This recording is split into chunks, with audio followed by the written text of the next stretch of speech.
Bonsoir à tous. Eh bien, non, ce n'est pas Antoine. Bien que nous soyons le mercredi 3 juin, il est 20 heures. Ce n'est pas Antoine qui va présenter aujourd'hui le live, puisque ce n'est pas un live comme, je dirais, habituel. On va pas parler d'informations. Je vais vous présenter un peu notre meilleur ami, notre meilleur ennemi, qui est le cerveau, parfois. Je suis à cet horaire inhabituel, puisqu'Antoine ne fera pas de live les mercredis pendant toutes les vacances. Voilà, donc bienvenue à toutes et à tous. J'espère que vous êtes nombreux, je n'en sais absolument rien, mais je l'espère parce que cette émission est importante.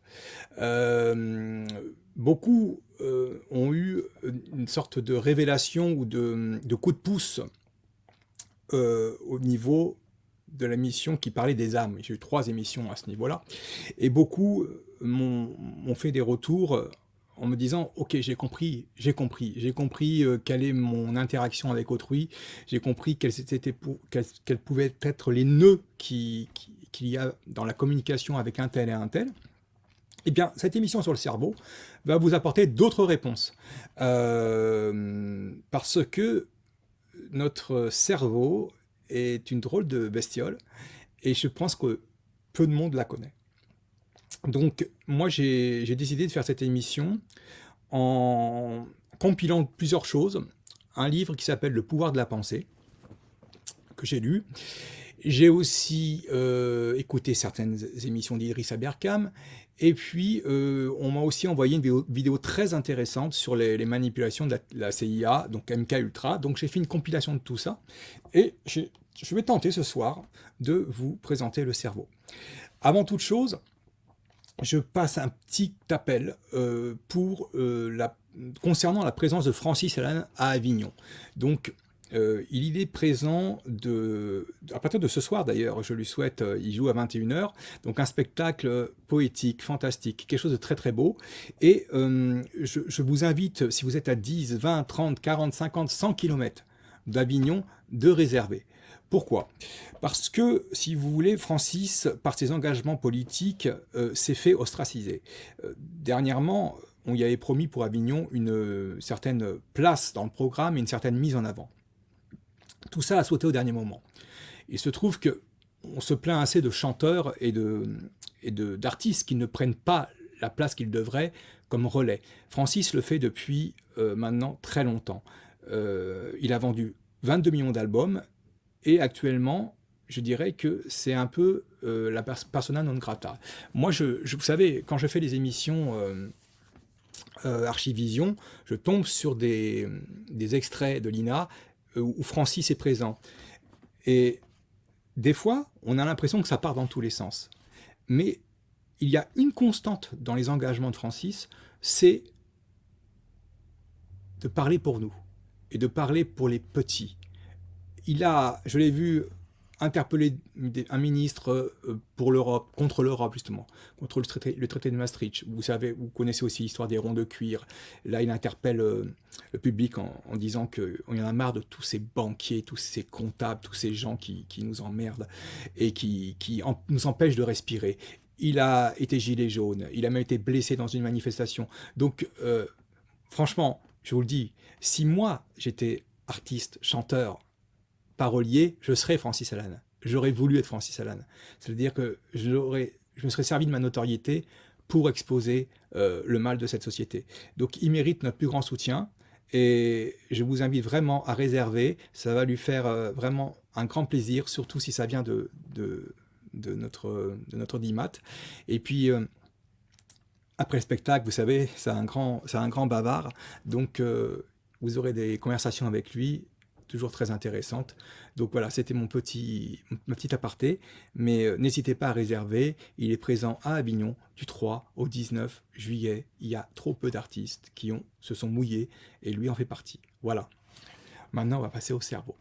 Donc, tu peux enlever la slide. Alors, le cerveau. Le cerveau, alors, la première chose, c'est que vous me prêtez cette capacité à vous faire comprendre des choses qui semble incompréhensible. Ça, on me l'a souvent dit. Alors, c'est des biais que je prends pour vous faire comprendre des choses. Et bien souvent, mes explications sont imparfaites. En termes scientifiques, j'oublie des choses. Et je chante des choses. C'est volontaire. Parce que je veux que vous ayez, sur certains sujets hyper complexes, enfin, donné comme complexe, des images dans votre tête. Que vous ayez créé des images. Et vous allez voir que ces images que l'on crée dans notre cerveau gauche vont après verser dans le cerveau droit, et là c'est béton, hein. Et la création de ces images, quand elles sont formalisées par votre esprit, vont vous permettre de reconnaître tous les sujets qui s'y rattachent. Et ça, c'est très, très important. Il faut imaginer le cerveau comme un grand récepteur. Et c'est un récepteur comme une radio. Comme une radio, c'est aussi un ordinateur, mais on va le qualifier de radio pour mieux comprendre les choses. Il se trouve que quand on est bébé, notre récepteur capte énormément de fréquences. Ça, ce sont les fréquences de l'éther, ce sont les fréquences de l'univers. Ce sont des fréquences et des énergies qui contiennent toutes les informations de l'univers, passé, présent et futur.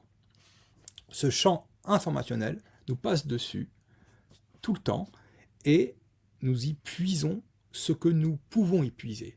Parce que la réalité des choses, c'est que nous nous bornons à y puiser des choses qui sont dans nos habitudes. Alors, pourquoi ? Pourquoi ? Parce que plus on va aller en âge, plus on va être conditionné par l'éducation, et nos parents font... et les restrictions aussi, on va nous donner beaucoup de restrictions, et après, on va arriver au niveau d'éducation nationale. On dit bien éducation nationale, ce qui est quand même un terme assez bizarre, éduquer, alors que ça devrait être l'apprentissage national. Puisque il n'y a pas dans l'apprentissage, il n'y a pas de notion coercitive, punitive. Éduquer, c'est toujours un peu, vous voyez, le terme est important. Et c'est Jules Ferry qui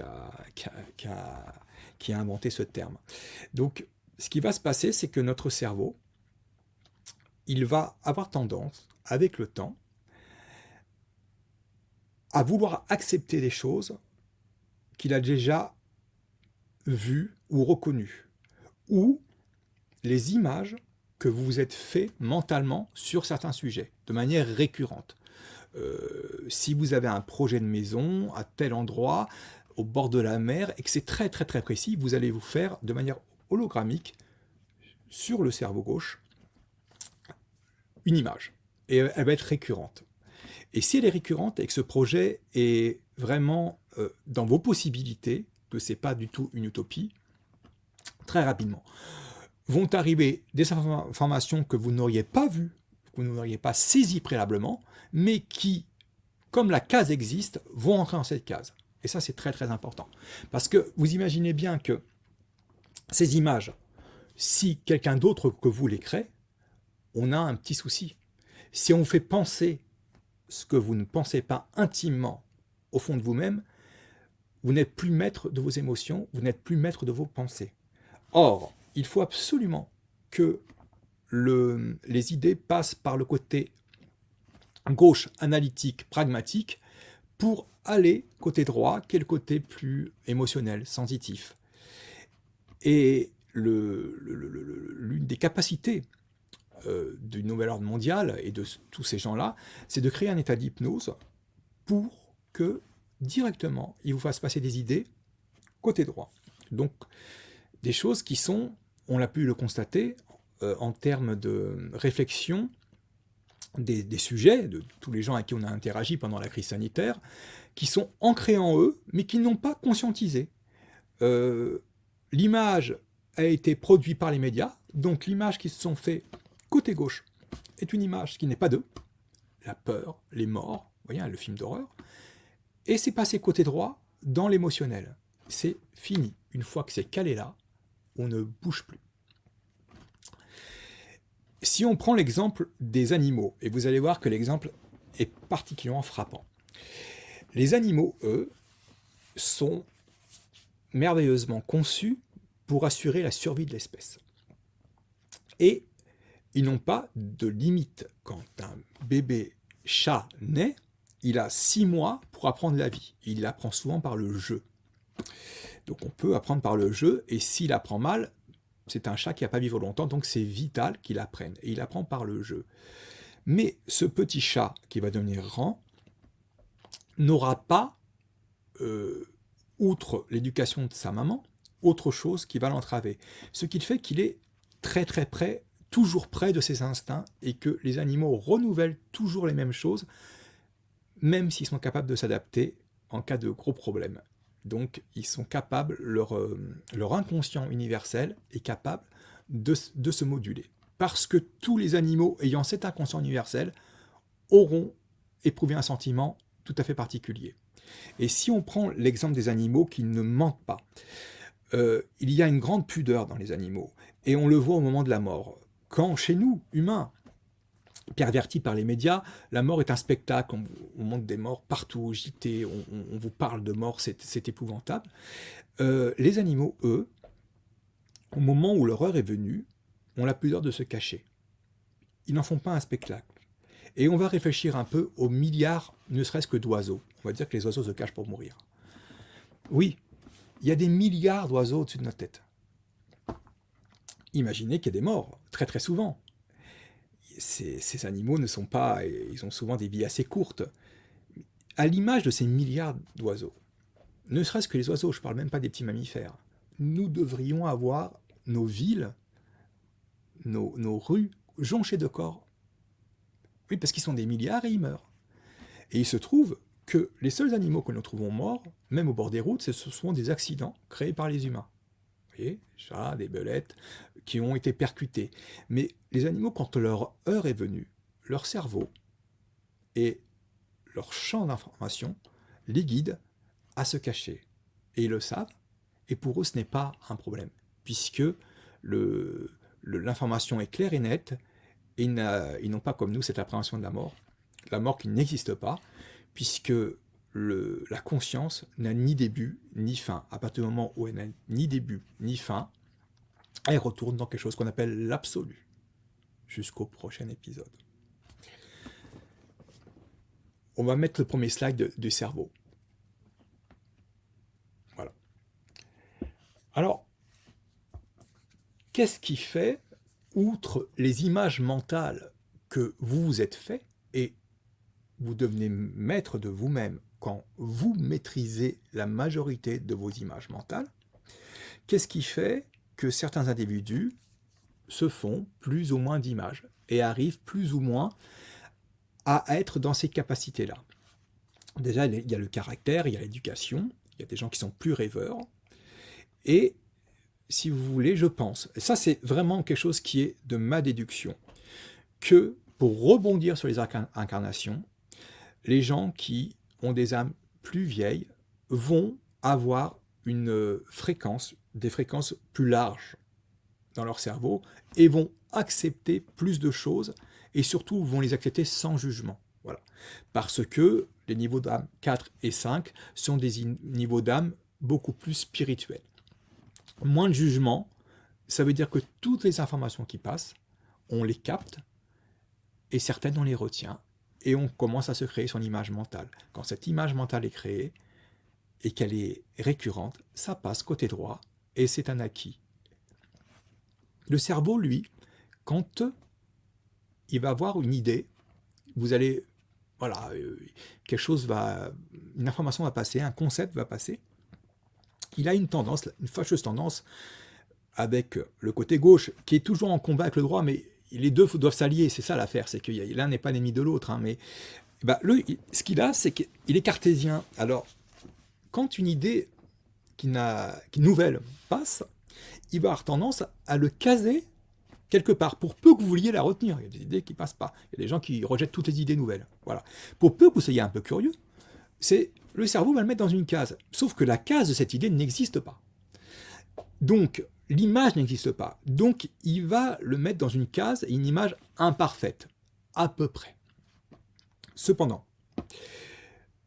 ce classement passe dans votre subconscient, et au moment où vous avez un événement concomitant avec ce concept, ça ressort. Et là, ça prend toute sa splendeur, ça prend tout son éveil. Et moi, je pense que pendant la crise sanitaire, comme je vous l'ai dit, nous avons ce champ informationnel qui contient le passé, le présent et le futur. Je pense que nous avons accès au futur, à ce que ces décisions pouvaient entraîner, d'une manière logique et aussi de manière plus irrationnelle. Mais on a eu ces informations, et si nous les avons eues, c'est pas du fait de notre très grande intelligence, c'est du fait que nous ne sommes pas câblés, peut-être, comme les autres. Voilà. Et que ce câblage, pour peu qu'il soit dans la matière, est aussi un câblage d'incarnation. Donc ça, c'est très important, et ça nous donne vraiment une idée de comment on peut reprendre le contrôle. Et MK Ultra, le but d'MK Ultra, naturellement, c'est de vous mettre plein d'images qui ne sont pas de vous. Le pervers narcissique va aussi vous mettre plein d'images. Et c'est des images de vous, en général, dégradées. Hein, et des images de lui, optimisées. Vous pensez quelque chose, ça passe dans le cerveau droit, et ça ne bouge plus. C'est très dur de se sortir d'un pervers narcissique. Comme on voit aussi les mêmes schémas de femmes battues, qui tombent 2-3 fois sur le même type de bonhomme. Pourquoi? Parce que si un autre type de mec se présente, elles n'ont pas l'image. Elles n'ont pas créé l'image. Donc, les gens victimes de traumatisme, les femmes battues, les gens victimes d'une éducation restrictive, doivent absolument se créer des images très différentes. Pour pouvoir si vous voulez, pour contrer la suggestion, c'est l'autosuggestion. Alors, l'autosuggestion, voilà, ça va être un reste de dyslexie. Voilà, donc ça c'est très important. Alors maintenant, on va étayer tout ça par des slides, parce que ça c'est des grandes idées, mais il y a des cas pratiques. Et on va passer donc à la première slide avec, voilà. L'impuissance induite est-elle une fatalité? Ça, c'est ce qu'on vous donne pour acquis. Tu es né dans tel milieu, les parents eux-mêmes, des fois, parce qu'ils répètent les mêmes schémas et les grands maîtres là-haut rigolent. Vous imaginez bien. Ces images qui ne sont pas créées dans le cerveau, naturellement, que le déterminisme social a une importance. Parce que quand vous êtes né dans le 9-3, avec certaines difficultés, et peu de gens qui arrivent à des études supérieures, les images que vous faites dans votre tête, à moins d'être très visionnaire, vont être les images de votre milieu social. Et il est beaucoup plus facile, dans le 7e arrondissement de Paris, de se faire une image de réussite. Donc les gamins du 7e arrondissement ne sont pas plus intelligents que les gamins du 9-3. Absolument pas. Ils ont simplement un conditionnement du cerveau gauche qui va verser dans le cerveau droit, qui est très différent. Quand on sait ça, on peut manipuler le monde. Donc, est-ce que c'est une fatalité? Non. Je vais vous citer des exemples très précis. On a, donc ce sont des faits divers, hein. On a le cas de Joseph Cicipio. Il a été donc, lui, otage au Liban pendant 5 années. Donc, enfermé dans une pièce, attaché à un radiateur, avec un matelas et un seau. Voilà. Il a été donc, il n'a pas été torturé, mais il a été conditionné à, si vous voulez, être prêt à mourir à tout instant, puisque ses geôliers ne le laissaient considérer pensaient que c'était ça qu'il attendait. Et ce type-là, il est sorti au bout de 5 ans. Et il a écrit un livre qui s'appelle Les chaînes roses. Pourquoi? Parce qu'il est sorti sans aucun traumatisme. Il a été voir par tous les psys, par tous les psys possibles imaginables. Il n'avait aucun traumatisme. Il n'avait aucune envie de tuer ses ravisseurs. Il n'avait aucune haine contre leurs revendications. Et il n'avait pas de symptômes post-traumatiques. Pourquoi? Parce que cet homme-là, tous les jours, s'est fait des images mentales où il se voyait ailleurs que dans l'endroit où il était. Il a peut-être eu des images mentales différentes au tout début de sa capture, mais une fois le choc passé, tous les jours, ce gars-là s'est vu dans une ferme à traire des vaches et s'est fait tout son rituel. Toute sa journée passée, je me lève le matin, vous voyez, c'est balèze, hein, mais il a créé sa vie et ça, personne ne nous l'interdit. Hein. Personne n'est interdit de penser, de rêver, quand vous imaginez bien. On se l'interdit. Donc ce type-là a eu cette ressource Et il est sorti indemne de cette expérience. Et il a écrit un best-seller. On a aussi les autres conditionnements du type, quand le 100 mètres était couru en plus de 10 secondes, toute la science, les docteurs disaient, écoutez, il y sera impossible de courir le 100 mètres en moins de 10 secondes, le corps, les tendons vont péter, le corps ne tiendra pas, la musculature, etc., etc. Et bien il se trouve que Jim Hines est la première personne à avoir couru le 100 mètres en dessous de 10 secondes. Et devinez ce qui s'est passé.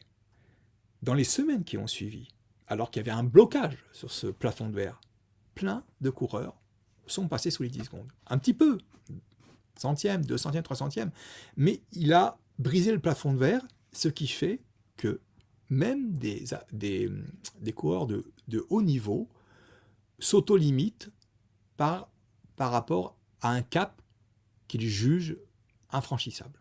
On parle de sportifs de haut niveau. Nous n'en sommes pas, nous. Donc on se limite encore bien plus.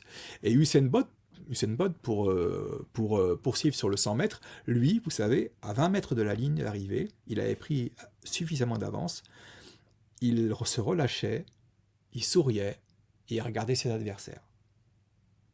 Quand il fait ça, il les conditionne à l'impuissance.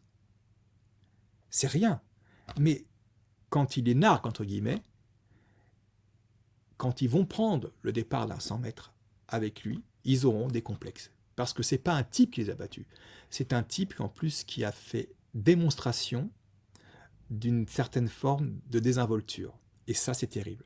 Quand on est à fond sur un sujet et qu'un type vous domine et qu'il est désinvolte, ça vous casse et ça vous limite. Voilà. Il y a aussi l'exemple, on parle de déterminisme social. On a l'exemple d'Eddie Bellegueule. Bellegueule, c'est tout accroché. Mais voilà, je voulais pas faire de faute d'orthographe, mais dans son livre, c'est tout accroché. Il vient d'un milieu, dans le Nord, quasiment analphabète, et où on vit avec 400 mots de français, quoi. Très très pauvre intellectuellement. Voilà, on a affaire à des gens très très frustres, très très rustres. Lui, il se trouve qu'il lit, et il sort quelques mots qui sont hors du champ lexical de ses parents. Et donc, naturellement, dans son milieu familial, il est stigmatisé, son frère le bat, et il se fait frapper, il se fait insulter, pour qui tu te prends. Voilà, il y a un film là-dessus. Mais il lâche pas. Il se crée ses images mentales, il se voit grand écrivain, il se voit monter à Paris. Et c'est ce qui est arrivé. Voilà. La force d'imprimer dans son cerveau gauche les images nécessaires à la réussite future. Je vous assure, ça met du temps, des fois, mais ça vient. Voilà. Il y a aussi une autre expérience, l'expérience des anagrammes. Une prof donne 3 anagrammes à résoudre. 3 très faciles à un groupe et 3 impossibles à 3 personnes. Tout le monde réussit l'examen, et ceux qui ne réussissent pas se sentent bêtes, se sentent diminués, et le font savoir. Et il s'auto-flagelle en disant on est con, on est vraiment con. Vous voyez, ça c'est aussi une forme de manipulation, hein, de vous faire croire que vous êtes plus bête que vous ne l'êtes. Voilà. Et à l'arrivée, il y a un sujet pour lequel il y a un anagramme facile et 2 très difficiles. Et il réussit. C'est pas un sujet plus brillant que les autres. Pourquoi ? Parce qu'on a l'élan de la réussite. C'est-à-dire qu'à partir du moment où vous avez réussi le premier, vous vous sentez capable de réussir les seconds. Or, quand vous bloquez sur le premier, le second et le troisième, c'est compliqué. Pour le groupe 1, le groupe qui a réussi les 3 premiers, il est sur un élan et son cerveau s'est câblé de telle manière qu'il va réussir les autres et il va trouver les solutions beaucoup plus facilement. C'est comme ça que ça fonctionne, vous voyez. C'est ça qui est intéressant. Alors, ce sentiment d'impuissance est nourri, moi je l'ai vécu dans l'éducation nationale, vous verriez mes bulletins, bon à rien, jamais trop idiot, mais vraiment, j'étais au fond de la classe et c'était un peu du style le sadisme des maîtresses, si tu veux pas finir comme Christophe Charret, vous voyez, comment voulez-vous, heureusement que ma mère était relevait un peu le truc, parce que si vous avez l'éducation nationale qui vous dit que vous êtes un bon à rien, et les parents qu'on rajoute, il va être très très difficile de faire d'un gamin quelqu'un de sûr de lui. Et on a plein de modèles de personnes qui sont massacrés par l'éducation nationale, dont les parents estiment qu'ils ont l'autorité de juger leurs enfants. Or, les enfants, c'est à vous de les juger. C'est à vous de voir s'ils sont idiots, comme ils disent. Il y a très peu d'enfants idiots. Il y a des enfants qui sont plus lents à comprendre, et puis il y a aussi beaucoup de cas qui ne sont pas diagnostiqués vous savez, de dyslexie, etc. Donc il faut absolument refuser ce diktat de l'éducation nationale. Et donc il y a aussi les personnes éminentes, vous savez, tous ces politiques qui parlent très très bien, qui sont absolument nuls en action. Voilà. On le sait, nous avec Antoine, on est des petits 10 ans mais des grands faisans. Mais vous avez partout des grands 10 ans. Des Onfray, voilà, qui sont dans le système et qui vous donnent, quand vous les écoutez, un sentiment d'impuissance. Or, dans les actions, faites-les créer des choses. Vous verrez qu'ils sont absolument nuls. Ils sont zéro. Même à certains économistes, je pense qu'ils couleraient ma boîte en 6 mois. Voilà. Ils sont dans l'incantation.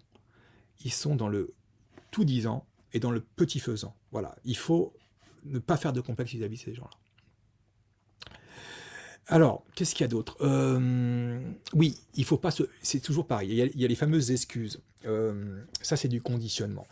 Alors, il se trouve que, en effet, selon les circonstances et les périodes, on peut avoir une forme d'excuse par rapport à des échecs. Parce que, forcément, si on est malade, si un de nos proches est malade, si on a une tempête d'événements à contre-courant, il est difficile d'aller au bout d'un projet. Mais moi, je connais des personnes qui sont H24, pour toute chose, à dire « j'ai échoué parce que mon père était méchant avec moi, parce que ceci, parce que cela.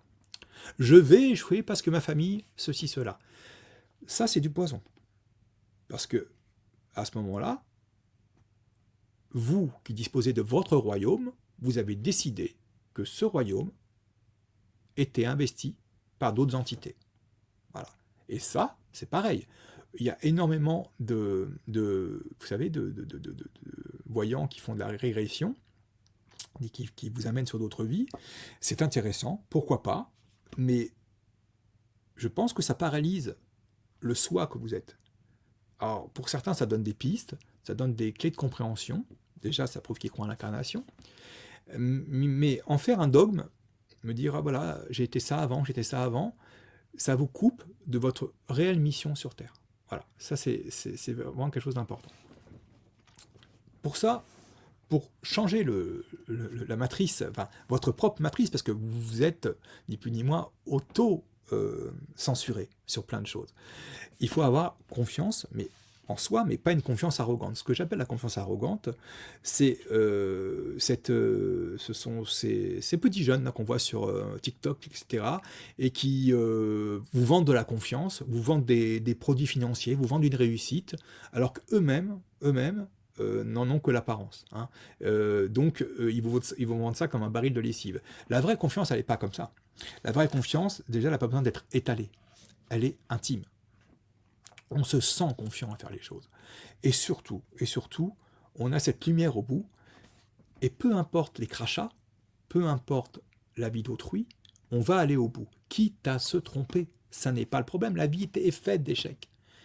Échec constructif. Un échec, c'est une expérience non aboutie.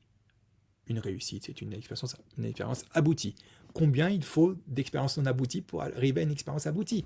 Imaginez depuis le début de l'humanité le nombre de gens qui se sont empoisonnés avant de savoir que telle plante ou tel champignon était mauvais. Voilà, on hérite de ça. Donc il y a en cela une espèce de grande magie qui nous appartient. Ne laissez personne rentrer dans cette magie. C'est votre royaume. Voilà, lisez des choses qui vous grandissent. Je sais que beaucoup ne regardent plus les informations, vous avez bien raison. Écoutez Antoine, c'est mieux, parce que quoi qu'il en soit, quelles que soient les nouvelles qu'il donne, il dit toujours qu'on est bien, même si des fois on n'est pas très bien. Mais il a raison de le dire, parce que ça peut en énerver certains, mais c'est pas en disant qu'on est mal que tout va bien. Voilà, c'est en disant qu'on est bien qu'on peut espérer que tout va bien. C'est très important. Alors, slide suivante. Si tu veux bien, Max. Alors, la programmation. Là, je vais mettre mes lunettes parce que je suis...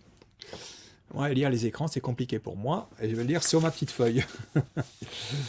La programmation. Alors, ça, c'est symptomatique dans les grandes écoles. Tout le modèle de notre société est fait ainsi. Alors, dans les grandes écoles, le but, et même dans l'éducation nationale, c'est que vous puissiez ingurgiter un programme tout en résistant aux abus psychologiques, parce qu'ils sont nombreux. Hein. Bizutage en fait partie. Donc le sujet, l'élu, celui qui va avoir un poste d'élite, devra privilégier la puissance à l'épanouissement. Voilà. Donc les gens qui nous mènent, ceux qui sont issus des grandes écoles, ont renoncé à l'épanouissement. Ils sont dans la toute-puissance. Et quand on est dans la toute-puissance, il n'y a pas de limite. On le voit avec l'autre fou qui nous gouverne, qui, par contre, là, est en train d'être lâché par ses pairs. Voilà, puisque Alain Minc l'a dézingué, et c'est lui qui l'a fait monter. Donc en général, vous voyez, il y a ceux qui tirent les manettes, voilà. Ceux qui sont dans la toute-puissance n'ont jamais de limite à leur puissance. Et c'est bien pour cela que des milliardaires qui ont 10 milliards en veulent 20. S'ils étaient dans l'épanouissement, la seule chose qu'ils puissent faire quand ils deviennent milliardaires, c'est de le faire rejaillir sur l'humanité entière. Parce que qu'est-ce qu'il y a de plus satisfaisant à aider un autre être humain Moi, pour moi, c'est ce qu'il y a de plus beau, et c'est un acte d'amour essentiel et désintéressé.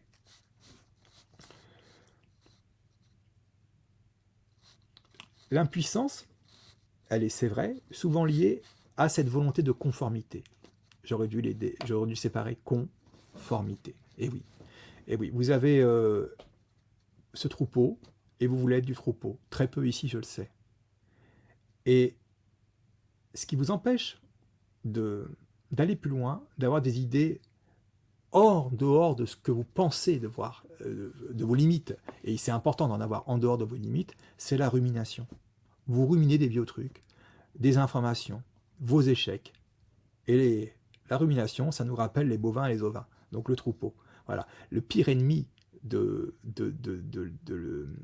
la reprise de contrôle, c'est la rumination. Et vous pouvez compter sur nos ennemis pour vous faire ruminer plein de choses. Alors, l'expérience communiste, là-dessus, est très intéressante.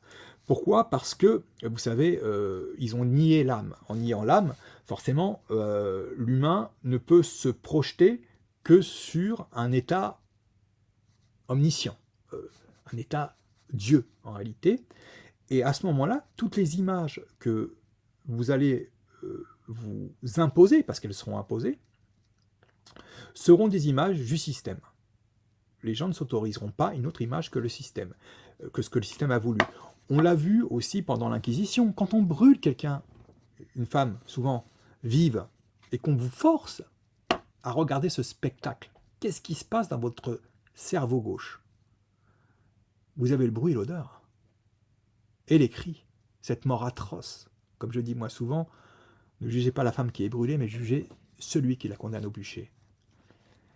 Comment voulez-vous, quand vous avez cette image d'une hérétique brûlée vive, que dans le cerveau droit puisse naître une image autre que la servitude, et de brider vos pensées, de brimer vos pensées, de ne même pas s'autoriser à penser. C'est comme ça qu'on crée une génération de moutons intégrales, analphabètes d'ailleurs souvent. Le nouvel ordre mondial, ce qu'il veut imposer, c'est ce qu'il connaît le mieux. Il est de naissance capitaliste, et il s'est amusé avec le communisme. Donc, ce qui se passe actuellement après la chute du mur de Berlin, c'est la fusion entre le capitalisme et le communisme, ce que j'appelle moi l'économie dirigée. En effet, il y a bien une économie, oh oui, tu dois consommer, mais tu consommeras ce qu'on t'a dit de consommer. Hein, c'est la voiture électrique, c'est d'accepter les éoliennes, c'est le compteur Linky, voilà. C'est la fusion entre le capitalisme, parce que ça les intéresse toujours, il faut gagner de l'argent, et le communisme. Donc cette chose-là est une hérésie complète. Ça ne peut pas tenir. Pour ce qui est de la santé, vous avez le OMSS. J'ai fait une faute d'orthographe exprès, vous imaginez pourquoi, puisque cet organisme va créer les conditions morbides du type demain, vous serez tous malades, hein, donc j'avais passé l'extrait du Dr Knock qui disait moi je ferai en sorte que chaque patient croit qu'il est un futur malade. Voilà, ça c'est le but de l'OMS. Il vous donne dans la partie gauche de votre cerveau l'idée que ben, c'est inéluctable, et naturellement, dans la partie droite, ça s'ancre, et ça crée aussi les maladies, parce que c'est évident que dans ce cas-là, on est beaucoup plus sensible et beaucoup plus poreux.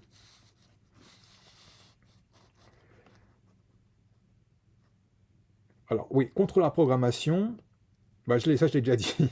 Voilà, il faut vraiment avoir l'autosuggestion, et en effet, on peut dire que dans ce cas-là, le, les médias alternatifs ont permis à certaines personnes d'avoir un nom de son de cloche et de pouvoir se créer des images mentales. Et moi, je pense que l'expérience Q est assez extraordinaire parce que, quoi qu'on dise et quoi qu'on fasse, ça permet d'étayer un autre futur. Vous voyez, si on reprend maintenant le fonctionnement du cerveau, je crois que vous commencez à comprendre, c'est une opération psychologique. Hein. Il faut combattre nos ennemis qui veulent nous anéantir psychologiquement par d'autres images, d'autres projets. Il se trouve que maintenant, même les plus sceptiques, certains sceptiques commencent à s'intéresser à Q. Pourquoi? Parce que, sans haine ni violence, ils nous ont montré une autre voie, un autre espoir. Et ils nous ont permis de nous créer d'autres images mentales. Le seul souci qu'il y a eu par rapport à ces images, c'est l'impatience. Parce qu'en effet, une fois que l'image est créée et qu'elle est passée côté droit, on est dans l'émotionnel, et dès que quelque chose ne passe pas comme ce que l'image, comme cet hologramme que vous êtes créé, eh bien en fait, on tombe et on se dit ah mince, voilà. Vous savez, c'est une grande déprogrammation, et le temps est long pour déprogrammer les gens, parce que cognitivement, si vous voulez, le cerveau, toujours lui, a tellement de freins que un grand coup de balai non progressif serait contre-productif et créerait, je dirais, beaucoup de syndromes. Hein. Donc le but, c'est, en toute intelligence, à la juste mesure des capacités de chacun et du plus grand nombre, de créer ce choc. Et on sait très bien qu'il y aura des personnes qui passeront à la trappe dans le sens où ils ne comprendront pas ce qui arrive. On va changer de slide. Max, s'il te plaît, voilà. Alors oui, l'esprit, faut imaginer l'esprit, on le voit comme créateur, mais il est plus récepteur. Quand il est récepteur, il va s'ouvrir à deux types de suggestions. Pardon. Ah, j'ai du mal avec ce mot, suggestion. Bon, on le saura. Maintenant, si vous voulez me torturer. Voilà, donc il va s'ouvrir. Donc il y a les pensées qu'on va appeler célestes, donc des bonnes pensées, belles, nobles, saines. Et les autres, les pensées qui vont plus être ancrées complètement dans le côté gauche du cerveau, affaiblissantes et déstabilisantes. Ce qui va se passer, c'est que quand il y a une belle possibilité, le cerveau gauche va souvent la rejeter. Pourquoi? Parce qu'il est trop cartésien. Voilà. Il a pas vécu ce futur hypothétique, joyeux. Donc au bout d'un moment, ben, il le rejette, ce qui fait qu'on ne s'autorise même pas à l'imaginer. Et si on ne s'autorise pas à l'imaginer, on ne peut pas le faire venir. Hein. Aucun progrès social n'est venu de pessimistes ou de gens qui sont stoïques, qui sont pas stoïques, mais qui sont bloqués sur une situation et un monde. Tous les progrès viennent avec l'optimisme. Quand on parle du mot visionnaire, vous voyez, le mot visionnaire, tout le monde se dit « Ah, il a réussi parce que c'est un visionnaire ». Vous avez quoi dans visionnaire? Vous avez la notion d'image. Visionnaire, c'est quelqu'un qui a pu se créer ses images de réussite, de projection, je dirais, idyllique de sa vie, qui a fantasmé sa vie, mais qui ne l'a pas fantasmé une fois dans un rêve, qui l'a fantasmé tout le temps, et qui s'est fait des images, ça passe de l'autre côté, et je peux vous assurer que du côté droit, c'est magique, parce que le torrent d'informations inhérent à ces projets-là arrive au bon moment, quand il faut, voilà, et à l'âge qu'il faut. C'est le monde magique, donc c'est vraiment vous qui tenez cette possibilité de faire de votre monde quelque chose de beaucoup plus, je dirais, harmonieux.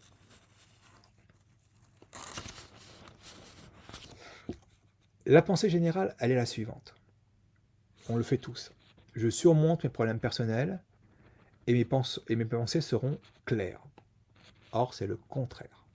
Allez, on est assailli de problèmes et à un moment donné, on a du mal à avoir l'esprit clair. Beaucoup de gens s'en chargent de nous inventer des problèmes ou nous en créer. La vraie réflexion, c'est je mets mes idées au clair et mes problèmes s'éclairciront. Vous pouvez me croire que si on n'avait pas eu ces principes à l'Alliance humaine, on n'aurait rien fait.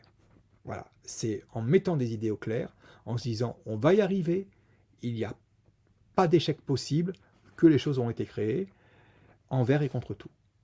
C'est très très important de créer ces images positives, ces images nouvelles. Alors, partant de ce principe, le nouvel ordre mondial est bien au courant de ces ondes informationnelles, de ces énergies qui traversent, qui nous traversent. Et on a nous-mêmes, vous savez, par l'aura, notre propre, vous savez, l'aura, c'est une forme d'orbe, comme ça, hein, on a notre propre champ. Il se trouve que pour eux, pénétrer ce champ a été assez facile, mais qu'il y a il y a quand même des résistances. Leur idée a été toute simple, c'est, comme je vous l'ai dit, votre cerveau est un récepteur, c'est de mettre dans une pic-pic des micro-récepteurs. Ces micro-récepteurs sont ni plus ni moins que le piratage du logiciel de la vie dont Harry s'est vanté. On va en fait avoir un accès direct à votre âme. C'est très grave. Voilà, c'est déjà la preuve que l'âme existe. Même pour eux, ils savent qu'une âme existe, mais ils veulent la pirater. Donc avec ces récepteurs, si vous voulez, la fluidité de de toutes ces horreurs qu'ils veulent vous imprimer en vous, et pour que vous les fassiez vôtres, ça va être facilité par ces récepteurs. Et c'est pour ça que l'on voit un changement de comportement chez les pic-pic. Hein. Ils sont agressifs, et c'est en dehors de tomber malade, bien souvent, ils ont changé de comportement et ils sont déjà pris. Pour ceux qui ont eu les doses nécessaires et avec, je dirais, un dosage significatif, ils ont en eux des micro-antennes, des micro-récepteurs qui va faciliter la suggestion. Voilà. Et je le répète encore une fois alors que j'arrive pas à le dire. C'est pas grave. Il faut surmonter ces problèmes. L'important aussi, c'est de savoir, quand une émotion vous arrive, si elle est induite par autrui ou si elle est générée par vos propres réflexions en réalité. Souvent, elle est introduite par autrui, elle est induite par autrui. Donc, vous devez savoir quand l'émotion est arrivée. Elle a un début, un milieu et une fin. Et vous devez mettre un filet dessus, comme si vous arriviez à la quadriller. Et à ce moment-là, le seul moyen de l'anéantir et de faire en sorte qu'elle ne vous empêche pas de dormir et de vous endormir, c'est de penser à autre chose. De penser à autre chose d'un autre registre ou de complètement contraire. Et je sais que c'est difficile parce que des fois, votre vie correspond à cette émotion-là. Elle est corrélée par des événements récents. Rien ne vous empêche de rêver. N'oubliez pas l'exemple de cette personne qui a été retenue 5 ans. On ne peut pas dire que son espérance ait été à ce moment-là très intéressante, très réjouissante, et il s'est permis de rêver. Voilà. Et son rêve de libération, son rêve de ferme a vu le jour. Il est arrivé à ce qu'il voulait. On va passer au slide suivant.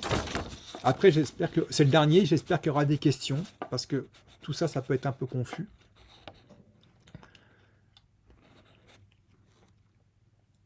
Alors voilà, on a aussi quand quelque chose arrive, quand quelque chose vous échoue, c'est pas programmé en général, on est mis devant une situation et on doit l'affronter. On ne doit pas l'affronter tête baissée, épaule baissée, on doit l'affronter avec des pensées de victoire. Alors qu'elles soient des pensées religieuses ou psychologiques, c'est pour ça que moi je dis que c'est bien d'avoir des pensées religieuses, parce que il y a quand même des très belles choses qui sont écrites, et quand on s'est puisé au bon moment, on a des réponses quasiment à tous les problèmes de la vie. Et donc en pensée religieuse, quand vous avez un problème, vous pouvez dire je puis tout par celui qui me fortifie. Celui qui me fortifie, ça peut être Jésus, voilà. Bon, c'est très important parce que en se répétant ça, on programme du cerveau gauche au cerveau droit. Comme je vous l'ai dit, c'est très difficile après de faire varier le cerveau droit. Donc quand il a un truc qui est dans ses émotions, quand il a quelque chose qui est qui s'inscrit, on a un fil de conduite qui est beaucoup plus facile à tenir. Donc répétez les images mentales, insistez, insistez. Pourquoi? Parce que des fois vous allez avoir envie de changer de vie, par exemple. Et puis, vous allez y penser. Il faut quand même des projets qui ne changent pas tous les jours. Ça, je ne vous cache pas. Voilà, vous voyez sous les tropiques tenir un petit hôtel. Vous voyez au Costa Rica. Ça, il va falloir le penser tous les jours.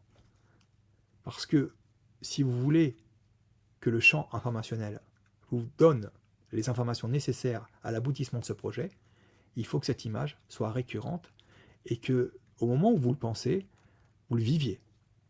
Vous avez le bruit, vous avez les odeurs, vous avez le sentiment de plénitude et de liberté.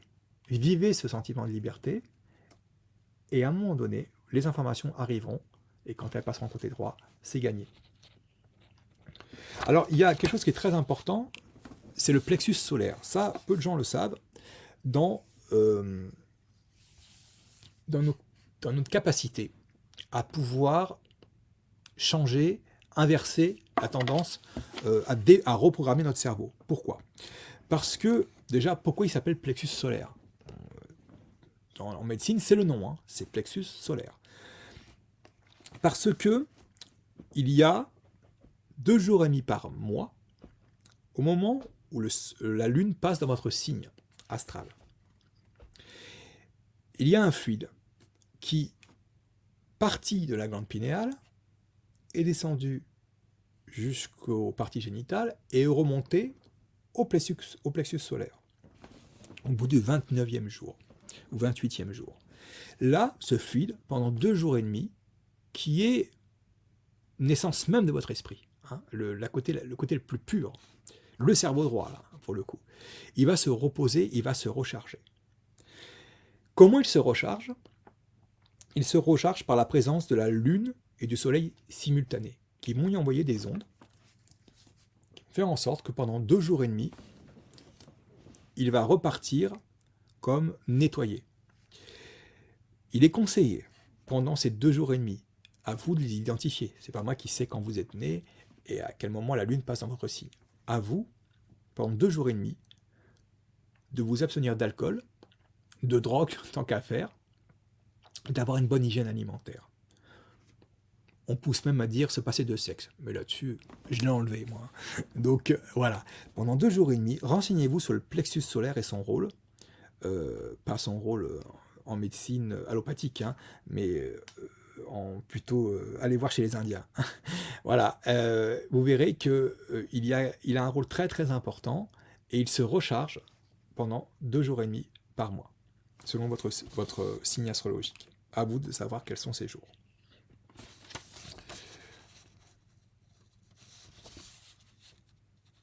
Alors, le cerveau droit, dont je dis qu'il peut être tout à fait miraculeux, le subconscient, c'est un géant patient. C'est-à-dire que, en effet, dans ce cerveau droit va s'accumuler un tas d'informations et d'émotions qui, normalement, après des mois, voire des années, vont déboucher sur une action. Pour le meilleur et pour le pire.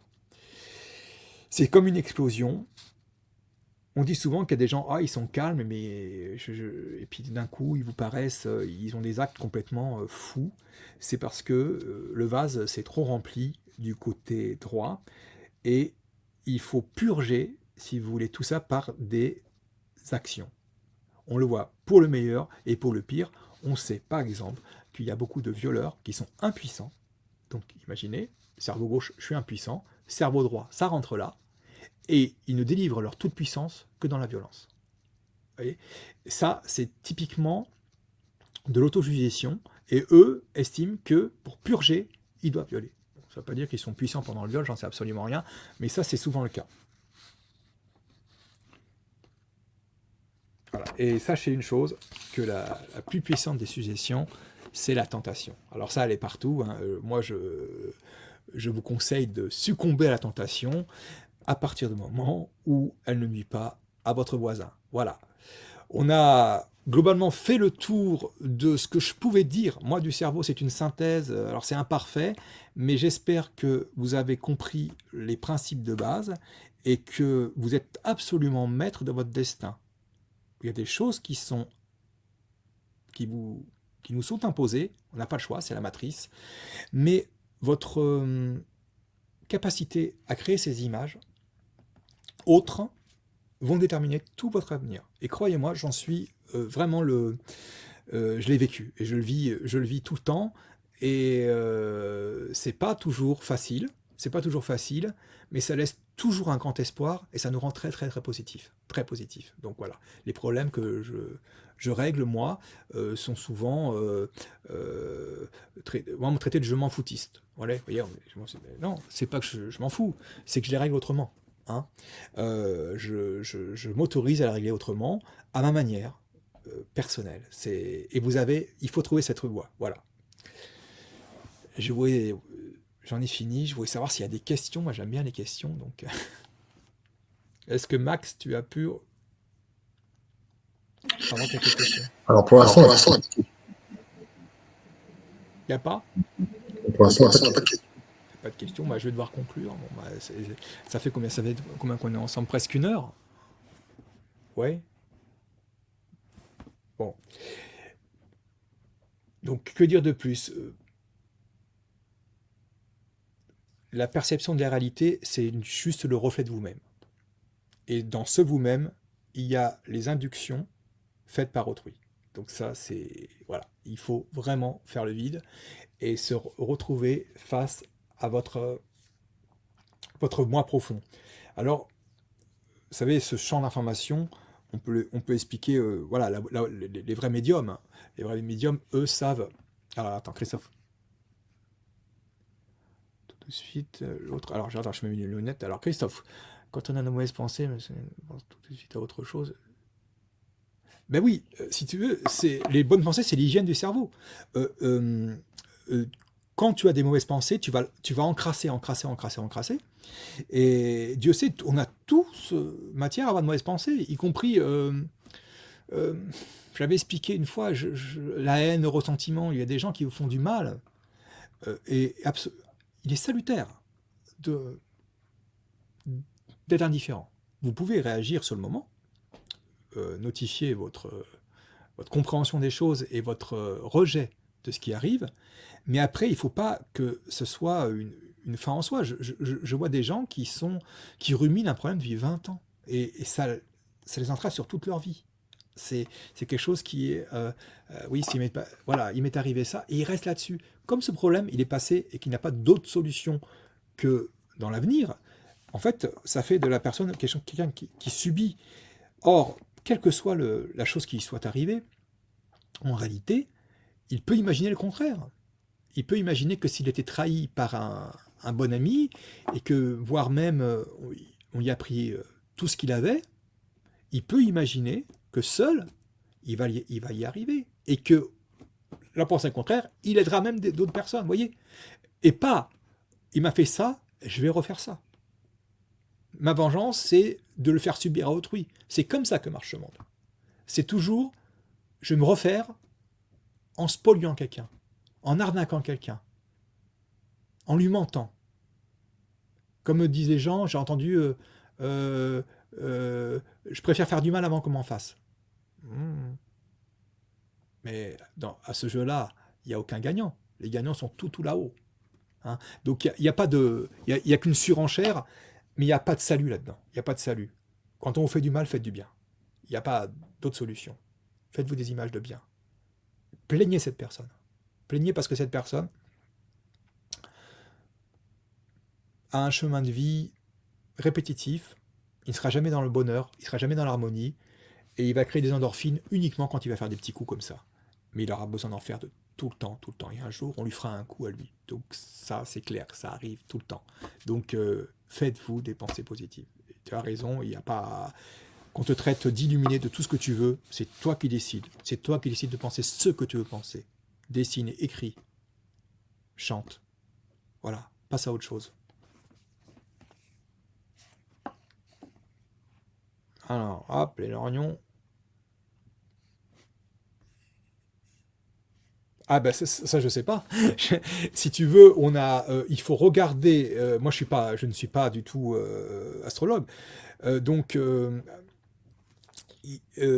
à ta naissance, dans ton signe solaire, ton signe astral, la Lune est présente 2 jours et demi. Donc tu dois le demander ça, la présence. Mais je pense qu'on peut le trouver sur Internet les jours où la Lune est présente dans ton signe. Et donc à ce moment-là, comme je vous l'ai dit, au niveau du plexus, il y a une énergie extraordinaire qui est en train de se reposer, qui est en train de se régénérer. Et il faut, pendant ces jours, la respecter. Voilà, pour repartir sur un mois bien rechargé. Voilà, mais ça, voilà, mais ça se trouve sur Internet. Hein. Là, je fais un truc sur le cerveau là, mais j'ai pointé le plexus solaire parce que c'est vrai qu'on passe plexus solaire, c'est quoi? Bah voilà, moi je vous dis c'est quoi? C'est quelque chose qui se recharge avec l'énergie solaire et oui, avec cette énergie et puis l'énergie de la Lune combinée. Voilà, très important. Savoir les deux pôles, hein. Nuit, brouillard, hein. Mais en tout cas, ça fait que quand ça repart, c'est rechargé, ça s'est reposé. Alors, en fait, Christophe, ça va loin là, que la pensée positive. Oui, parce que la pensée positive, si tu... Je vois tellement de personnes, ne serait-ce que quand vous allez, beaucoup de gens font stage sur stage, aller voir des gens qui leur semblent beaucoup plus inspirés qu'eux, les énergéticiens, il y en a des biens, je dis pas, c'est pas le truc. Mais au bout d'un moment, mais quand vous voyez un énergéticien pendant des années, il y a un souci, c'est qu'il a failli. Parce que il vous aura pas montré la voie de l'autosuggestion. Vous voyez, l'autoprogrammation, au bout d'un moment, quelqu'un qui a ces qualités-là devrait vous dire, pars, je te laisse, fais ton chemin. Parce que sinon, ça devient du business. C'est-à-dire que vous allez consulter tous les 3-4 mois, et tous les 3-4 mois, il dira, ah oui, je sens ton énergie, ceci, cela. Vous voyez, ça ne dépend de personne. Hein. Ne mettez pas cette formidable capacité que vous avez tous. Là, à l'instant, on s'arrête là. On s'arrête. Allez-y, pensez à quelque chose de beau. Tout le monde peut le faire. Qui vous en empêche? Croyez-moi que, avec ce qu'ils avaient prévu pour nous, ça, c'est impossible. Avec ces injections. Hein. Et puis les ondes, ce qu'ils auraient envoyé comme information dans les ondes, hein, et puis l'optogénétique, enfin tout ça. Je ne peux pas le dire parce que ça va être censuré quand je passe. Bon, ils avaient tout prévu pour vous suggérer des choses qui n'étaient pas. C'est noir, vous voyez, c'est noir. Je l'ai dit une fois, vous savez, regardez leur architecture. C'est carré. Pourquoi?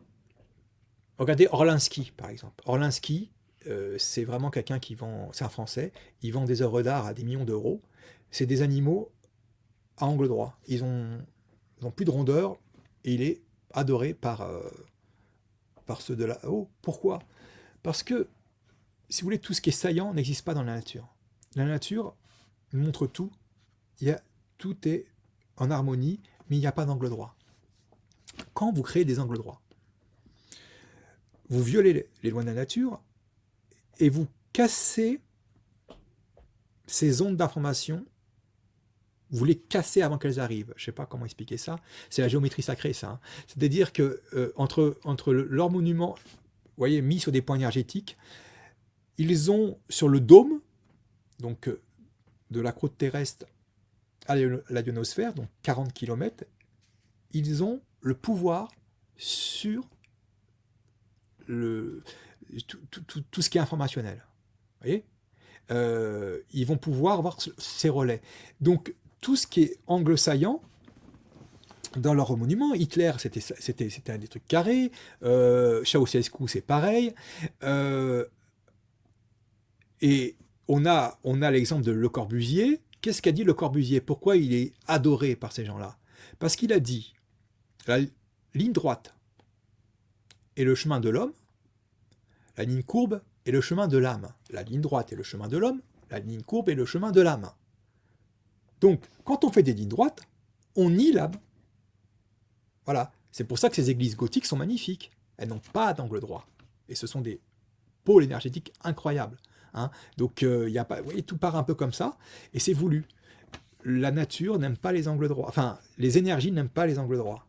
Et ceux qui tiennent ce monde font tous leurs monuments angle droit. Mitterrand en a fait. Puis il y a en plus, vous avez aussi les proportions qui sont très importantes. Hein. Donc, ils croient à la géométrie sacrée.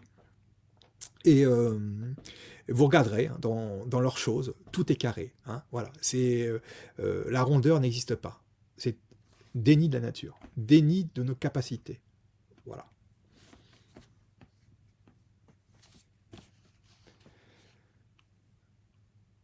Oui, réécoutez, oui, parce que oui, forcément, je dis des trucs, moi je le vis. Alors j'essaye de vous faire des images, mais c'est complètement imparfait. On va prendre l'histoire des ondes cérébrales. Vous allez voir que vous n'êtes pas loin de l'absolu. Je vous ai dit que quand tout ça se terminait, quand notre mort physique est actée, notre conscience part dans l'absolu, dans ce grand tout énergétique, et va se reverser. Si on imagine une onde cérébrale, on est d'accord, ça oscille comme ça. Alors pour faciliter la tâche, on va la mettre à angle droit, c'est-à-dire des pyramides comme ça. Eh bien imaginez-vous, ça c'est les lois de Planck, c'est quantique, que si l'onde monte et descend, elle a un point de fixation où elle décide, qui est neutre, c'est-à-dire elle monte, neutre, elle redescend. Elle redescend, point neutre, elle remonte. Pendant ce point neutre, vous êtes en lien avec l'absolu. Elle ne monte pas, elle ne descend pas. C'est le point neutre qui va déterminer l'arrêt de la descente ou de la montée. Pendant ce point neutre, vous êtes là-haut. Donc, il y a des personnes qui savent faire durer ce point neutre. Vous voyez ? Donc, c'est sûr que si on fait des ondes comme ça, vous verrez qu'on n'est pas souvent dans l'absolu. Hein ? Donc, personnellement, moi, je sais que beaucoup de gens y arrivent dans la méditation. J'en suis complètement incapable. Personnellement, ma nature m'a donné cette capacité de l'avoir dans le sommeil paradoxal. Je pense que tout le monde l'a.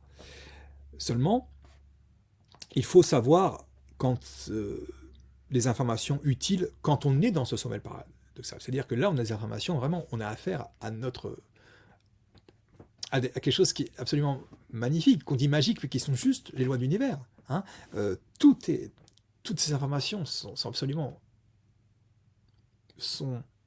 j'ai pas de mots, c'est absolument divin. Voilà, c'est divin.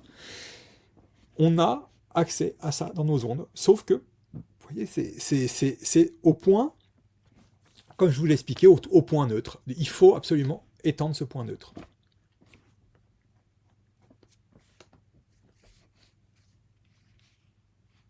Bon, ben, il n'y a plus rien. Bon, super. Voilà, bon, mais écoutez, j'espère que cette émission vous aura appris des choses.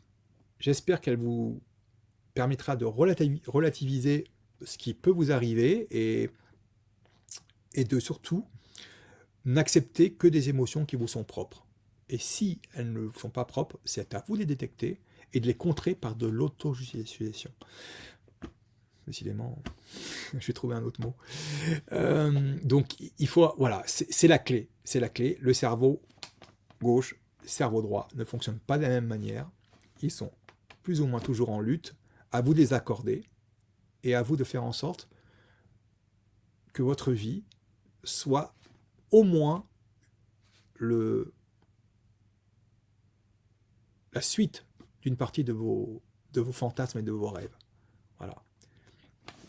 Donc on va se quitter, et n'oubliez pas une chose, c'est que nous ne sommes pas des humains venus faire une expérience spirituelle, mais des esprits venus faire une expérience humaine. Je vous embrasse, soyez heureux.